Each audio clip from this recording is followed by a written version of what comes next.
तो ये क्वेश्चन करते हैं। अच्छा, इसमें भी देखें है ना, क्वेश्चन जो है वो है ना 6 मार्क्स का क्वेश्चन है ना, IIT JEE 2006 का। तो चूंकि 6 मार्क्स का क्वेश्चन है इसीलिए हमने उसको है ना JEE एडवांस्ड के लेवल का क्वेश्चन माना है ना, जैसा अपन पहले भी डिस्कस कर चुके हैं कई वीडियोस में।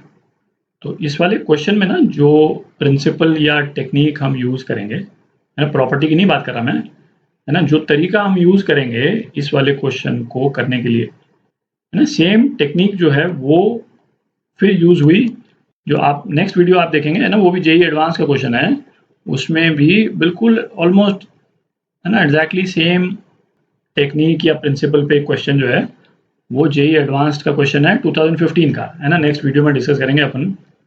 तो कहने का पॉइंट ये है कि क्वेश्चंस में है ना जो प्रिंसिपल्स और टेक्निक्स जो यूज़ की जाती हैं है ना, वो बार बार रिपीट होती हैं। तो हमारा एम क्या है कि भाई एग्जाम्पल्स के थ्रू आपको क्वेश्चंस की जितनी ज़्यादा वैरायटी अपन कर सकें है ना, उससे आपको फ़ायदा है। क्योंकि सेम तरह के यदि हम 50 क्वेश्चन करेंगे तो उससे तो कोई बेनिफिट है नहीं। अलग अलग तरह के क्वेश्चन करेंगे तो क्वेश्चन उस क्वेश्चन की वैरायटी यदि आपको दिखेगी है ना, जैसे इस वाले क्वेश्चन में जिस तरह से हम इसको सॉल्व करेंगे है ना, एग्जैक्टली उसी तरह से ये जो JEE एडवांस्ड का 2015 का क्वेश्चन नेक्स्ट वीडियो में अपन डिस्कस करेंगे है ना, उसको करने का तरीका एग्जैक्टली सेम है। क्वेश्चन देखने में सेम नहीं लगेगा है ना, क्वेश्चन तो देखने में बिल्कुल ही डिफरेंट लगेगा, बट उसको करने का तरीका जो है वो आप देखेंगे तो आपको आइडिया लग जाएगा है ना, वो बिल्कुल सेम है। तो अलग अलग वैरायटी के क्वेश्चन करने का है ना मेन पर्पज़ ये है कि भाई उस तरह का क्वेश्चन यदि आपको नज़र आए तो आपके पहचान में आ जाए कि हाँ इस तरह के क्वेश्चन में हम है ना ये पर्टिकुलर टेक्निक यूज़ करते हैं। ठीक, तो करते हैं, क्वेश्चन करते हैं। तो इसमें देखें क्वेश्चन में क्या है ना, अपने को दो इंटीग्रल्स दे रखे हैं, दो इंटीग्रल्स का रेशियो दे रखा है अपने को। ठीक है, इसको अपन जैसे इंटीग्रल I1 बोल देते हैं और इसको इंटीग्रल I2 बोल देते हैं।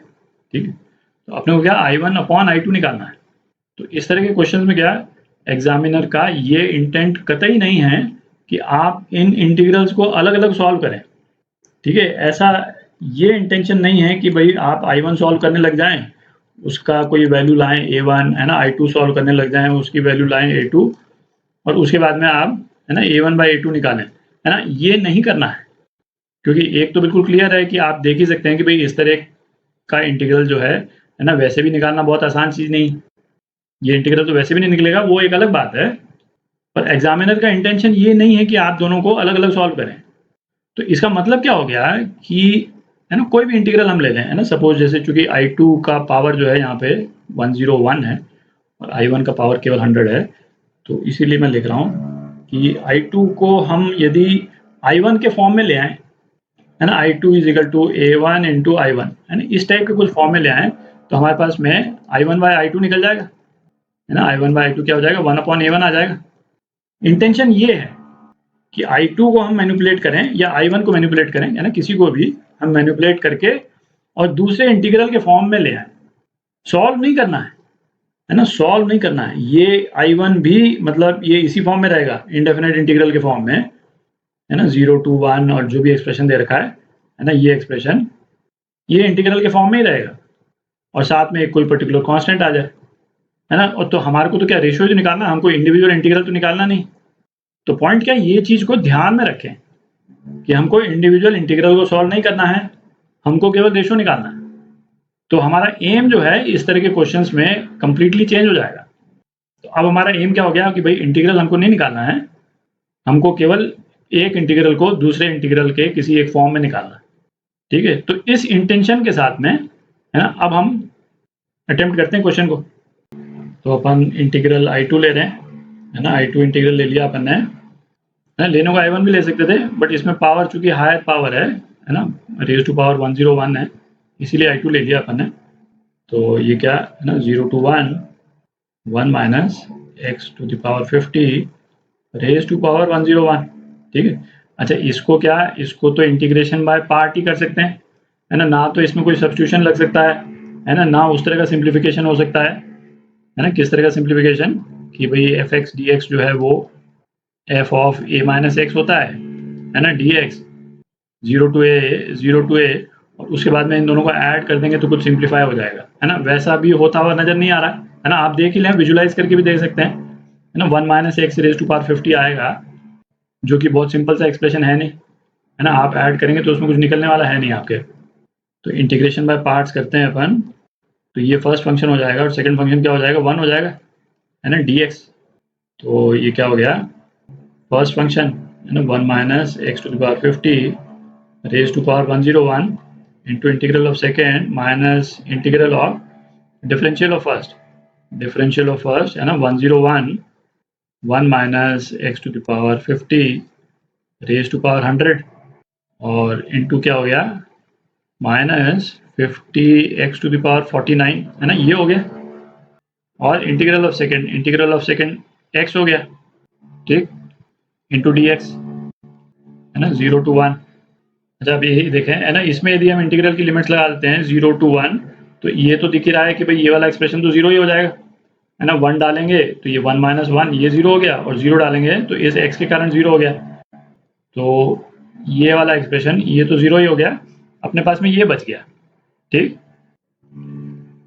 तो इसको थोड़ा सा, है ना, हम रीअरेंज करके लिखते हैं, माइनस, है ना, 101 इंटू 50, है ना, ये क्या होता है 5050, ठीक, 0 to 1 1 minus x to the power 50 raise to power 100, ठीक।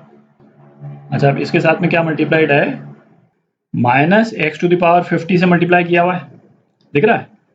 तो minus x to the power 50 को अपन क्या लिख सकते हैं, 1 minus x to the power 50 minus 1, है ना, इस तरह से लिख सकते हैं।